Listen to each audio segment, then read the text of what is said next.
and welcome to Like Totally Vegan!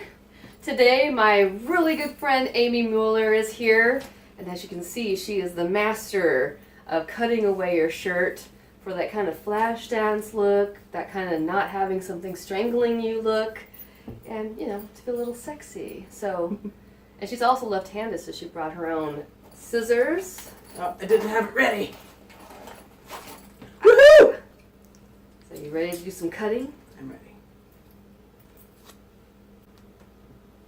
Okay, so first, you want to have your shirt, and it doesn't matter if it's a little big for you, if it's exactly your size, it doesn't make a difference. It's just going to depend later on how big you want your hole, your neck hole. So Ilsa is going to put the shirt on, and then I'll show you what we do from there in order to measure it. Okay, so Ilsa has now put the shirt on. It's a lovely gecko shirt, so very 80s. So the first thing to remember is that you can always make the hole bigger. Obviously, you can't make it smaller. So you want to start out small. So the hole is going to look a lot smaller than it really is going to be when it's on you.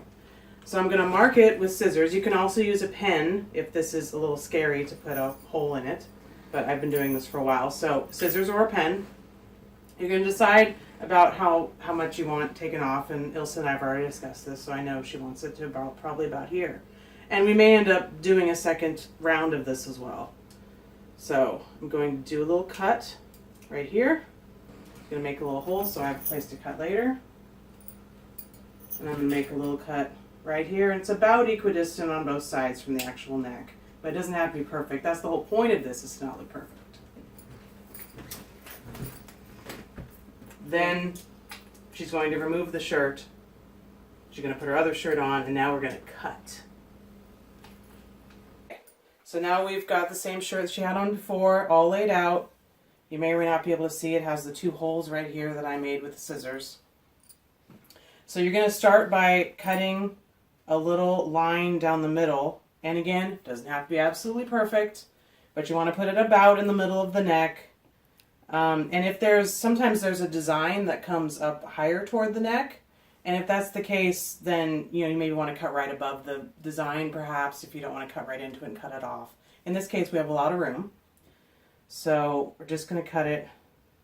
And remember, and this shirt is also a little big on her, so we don't want to make the hole too big, or it'll end up falling completely off of her. So we made our hole there, just in the front part. Now we're going to start. Well, you can do it either way. You can either start in the middle and go around to each side, or you can start on the sides. I will do one of each so that you can see the difference. So I'm going to start on the side here. This is the hole that I cut earlier. And I'm going to cut kind of a circular design across like this to the middle. And then I flap it back. And this one, especially since I'm on this side, makes it easier. I'm just going to start over here and go around again in the circular design to the hole I cut earlier. And push it back a little. So now we've got, and this is another important part, is you always want to cut across. And this is a little hard because it's already kind of a circular neck, so we're going to have to cut it maybe a little lower than I might normally cut it on a regular t-shirt, but it's still going to work great. So you're going to cut it maybe a little down here and then go across. And again, if you had a t-shirt with a regular neck, you would just cut it straight across. But you don't want to cut too much out of the back, because the back is what holds it together. So now we're done with that part. Ilsa's going to put it back on. We're going to see how it works. And then we may cut a little more out later.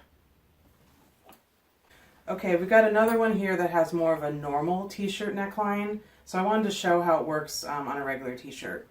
So this is going to be on me. Ilsa already made the cuts for me on the shoulders like we had discussed earlier. So I'm going to go ahead and make the cut in the neck like I did on the white shirt. And because this is oversized, I don't want to make the neck too big to start, because you can always, again, make it bigger. So I'm going to start over here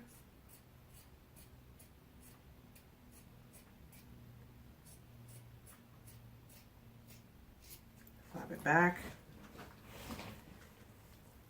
Make another circular cut.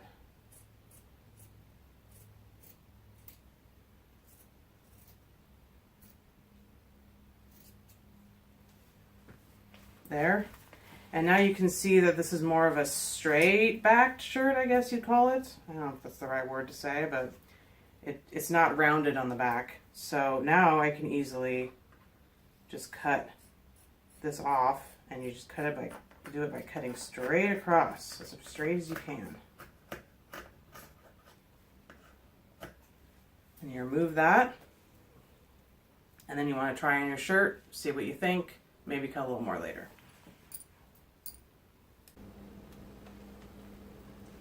So we've now put the shirts back on that we cut. I'm pretty happy with mine. It's, I could put it off the shoulder if I really wanted to, but it's about a good neck for me. Ilse, what do you think? I'm liking it. Like you said too, like I can wear it off the shoulder or I can put it up. This is kind of a big blousey shirt, so I like having the option of probably more of having it off the shoulder. But I'm liking it. I like it as is. So if you thought it was not quite what you wanted and you wanted to cut a little more, you would just add another cut right on the side, on each side, and then you just trim the tiniest amount through to the front, and then you did a little more. But we're both happy with ours, so and now we're gonna go hit the town in our newly cut t-shirts. Woohoo! Thank you, Amy. Thanks everybody.